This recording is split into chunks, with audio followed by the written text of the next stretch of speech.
موسیٰ علیہ السلام کو جب اپنے قوم کے شرک سے بھرے ہوئے فعل کا علم ہوا تو سخت رنج ہوا اور غم و غصے میں بھرے ہوئے وہاں سے واپس قوم کی طرف چلے کہ دیکھے ان لوگوں نے اللہ تعالیٰ کے انعامات کے باوجود ایسے سخت بیوقوفی سے بھرا ہوا اور شرک سے بھرا ہوا کام انجام دیا ہے۔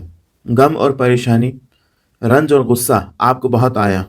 واپس آتے ہی کہنے لگے کہ دیکھو اللہ تعالیٰ نے تم سے تمام نیک وعدے کیے تھے، تمہارے ساتھ بڑے بڑے سلوک اور انعام کیے، لیکن ذرا سے وقفے میں تم اللہ تعالیٰ کی نعمتوں کو بھلا بیٹھے، بلکہ تم نے وہ حرکت کی جس سے اللہ کا غضب تم پر اتر پڑا۔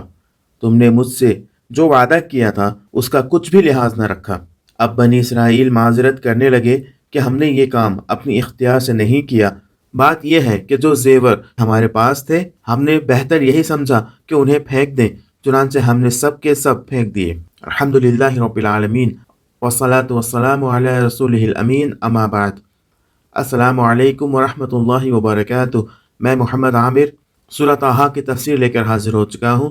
آج انشاءاللہ آیت نمبر 83 سے 91 تک کی تفسیر ہم پڑھیں گے۔ اور کیا چیز تمہیں اپنی قوم سے پہلے لے آئی موسیٰ؟ اس بات سے معلوم ہوتا ہے کہ قوم کو راستے ہی میں چھوڑ کر حضرت موسیٰ علیہ السلام اپنے رب کی ملاقات کے شوق میں آگے چلے گئے تھے، یعنی طور نامی پہاڑ کے دائیں طرف، جہاں کا وعدہ بنی اسرائیل سے کیا گیا تھا۔ ابھی قافلہ پہنچا ہی نہ تھا کہ حضرت موسیٰ علیہ السلام اکیلے روانہ ہو گئے اور حاضری دے دی۔ حضرت موسیٰ علیہ السلام کا اللہ کو دیکھنے کی دعا کرنا اور اللہ تعالیٰ کا فرمانا کہ تم مجھے نہیں دیکھ سکتے، پھر اللہ کا ایک پہاڑ پر ذرا سی تجلی فرما کر اسے ریزہ ریزہ کر دینا اور حضرت موسیٰ علیہ السلام کا بے ہوش ہو کر گر پڑنا، اس کے بعد پتھر کی تختیوں پر لکھے ہوئے احکام عطا ہونا، یہ سب اسی وقت کے واقعات ہیں۔ یہاں ان واقعات کا صرف وہ حصہ بیان کیا جا رہا ہے جو بنی اسرائیل کی سونے کے بچھڑے کی پرستش سے متعلق ہے۔ اس کے بیان سے مقصود کفار مکہ کو یہ بتانا ہے کہ ایک قوم میں بت پرستی کا آغاز کس طرح ہوا کرتا ہے، اور اللہ کے نبی اس فتنے کو اپنی قوم میں سر اٹھاتے دیکھ کر کیسے بے تاب ہو جایا کرتے ہیں۔ اگلی آیت میں فرمایا، انہوں نے عرض کیا وہ بس میرے پیچھے آ ہی رہے ہیں، میں جلدی کر کے تیرے حضور آ گیا ہوں اور میرے رب تاکہ تو مجھ سے خوش ہو جائے۔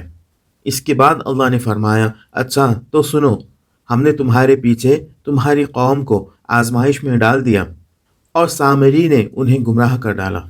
سامری اس انسان کا نام نہیں ہے، بلکہ ایسا معلوم ہوتا ہے کہ یہ کوئی نسبت ہی ہے، خواہ قبیلے کی طرف ہو یا نسل کی طرف یا مقام کی طرف۔ پھر قرآن جس طرح السامری کہہ کر اس کا ذکر کر رہا ہے، اس سے بھی یہ اندازہ ہوتا ہے کہ اس زمانے میں سامری قبیلہ یا نسل یا مقام کے بہت سے لوگ موجود تھے، جن میں سے ایک خاص سامری وہ شخص تھا جس نے بنی اسرائیل میں سونے کے بچھڑے کی پرستش پھیلائی۔ اس سے زیادہ کوئی تصریح قرآن کے اس مقام کی تفسیر کے لیے فی الحقیقت درکار نہیں ہے۔ اس کے بعد فرمایا، موسیٰ سخت غصے اور رنج کی حالت میں اپنی قوم کی طرف پلٹا، جا کر اس نے کہا، اے میری قوم کے لوگوں، کیا تمہارے رب نے تم سے اچھے وعدے نہیں کیے تھے؟ یہاں اچھا وعدہ نہیں کیا تھا بھی ترجمہ ہو سکتا ہے، اور اس حصے کا مطلب یہ ہے کہ آج تک تمہارے رب نے تمہارے ساتھ جتنی بھلائیوں کا وعدہ بھی کیا ہے وہ سب تمہیں حاصل ہوتی رہی ہیں۔ تمہیں مصر سے بخیریت نکالا، غلامی سے نجات دی، تمہارے دشمن کو تہس نہس کیا، تمہارے لیے ان صحراؤں اور پہاڑی علاقوں میں سائے اور خوراک کا بندوبست کیا۔ کیا یہ سارے اچھے وعدے پورے نہیں ہوئے؟ آیات میں آگے فرمایا، کیا تمہیں دن لگ گئے ہیں؟ اس کا دوسرا ترجمہ یہ بھی ہو سکتا ہے کہ کیا وعدہ پورا ہونے میں بہت دیر لگ گئی کہ تم بے صبر ہو گئے؟ پہلے ترجمے کا مطلب یہ ہوگا کہ تم پر اللہ تعالیٰ ابھی جو عظیم الشان احسانات کر چکا ہے، کیا ان کو کچھ بہت زیادہ مدت گزر گئی ہے کہ تم انہیں بھول گئے؟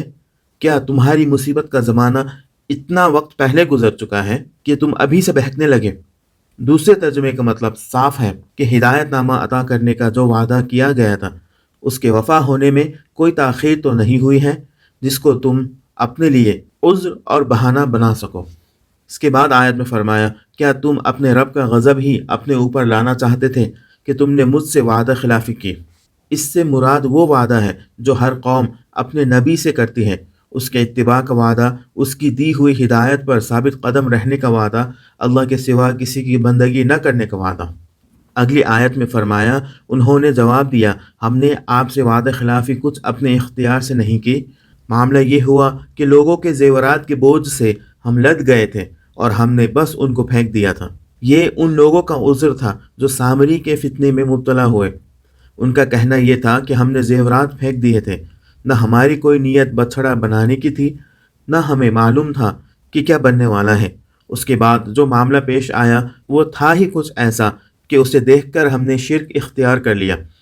لوگوں کے زیورات کے بوجھ سے ہم لد گئے تھے۔ اس کا سیدھا مطلب تو یہ ہے کہ ہمارے مردوں اور عورتوں نے مصر کی رسموں کے مطابق جو بھاری زیورات پہن رکھے تھے وہ اس صحرا میں ہم پر بار ہو گئے تھے اور ہم پریشان تھے کہ اس بوجھ کو کہاں تک لادے پھریں۔ آیت کے دوسرے ٹکڑے اور ہم نے بس ان کو پھینک دیا تھا کا مطلب ہماری سمجھ میں یہ آتا ہے کہ جب اپنے زیورات کو لادے پھرنے سے لوگ تنگ آ گئے ہوں گے تو باہم مشورے سے یہ بات قرار پائی ہوگی کہ سب کے زیورات ایک جگہ جمع کر لیے جائیں اور یہ نوٹ کر لیا جائے کہ کس کا کتنا سونا اور کس کی کتنی چاندی ہے، پھر ان کو گلا کر اینٹوں اور سلاخوں کی شکل میں ڈھال لیا جائے تاکہ قوم کے مجموعی سامان کے ساتھ گدھوں اور بیلوں پر لاد کر چلا جا سکے۔ چنانچہ اس قرارداد کے مطابق ہر شخص اپنے زیورات لا لا کر ڈھیر میں پھینکتا چلا گیا ہوگا۔